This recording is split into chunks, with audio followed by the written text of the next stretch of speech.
In your view, what's wrong with private ownership of the means of production? We should not have relations of hierarchy, dominance, subordination, centralized control over the means of life, people who give orders Private and others ownership take applies all that? Yeah. How? I mean, if you have private ownership of the means of production, it means that, first of all, the people, it's not just one person, it's a institution, so you get like, maybe it's a corporation or private business or something. First of all, internally, it's essentially a totalitarian institution, almost necessarily.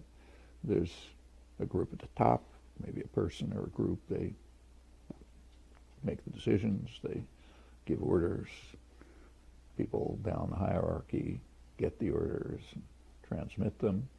At the very bottom, you get people who are permitted to rent themselves to survive. That's called a job, wage labor. And you get the outside community who's allowed to purchase what you produce, and of course they're very heavily propagandized to make them want to consume it even if they don't. So I mean, that's the nature of the system. It's kind of about as close to totalitarianism as you can imagine. Private enterprise works just the way Milton Friedman says. You give the worst possible service at the highest possible profit. That's what it means to be in the business.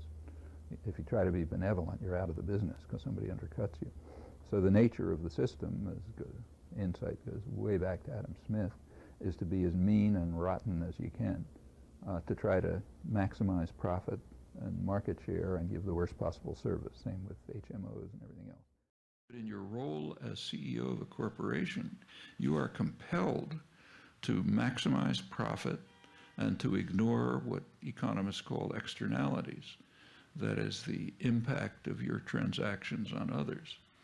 Well, that's why we have repeated financial crises ever since Reagan and Thatcher.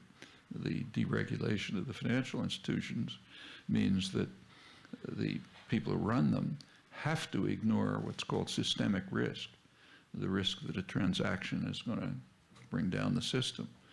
And since you ignore it, you're increasing the probability of it, and therefore it repeatedly happens.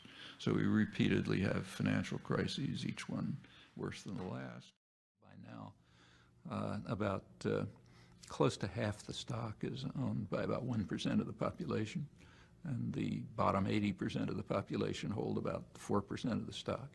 And it's always, and the corporations are interlinked, like a bank will own a big piece of one corporation. I mean, it's a massive system of highly concentrated power, given the rights of immortal persons, but without the responsibility of persons.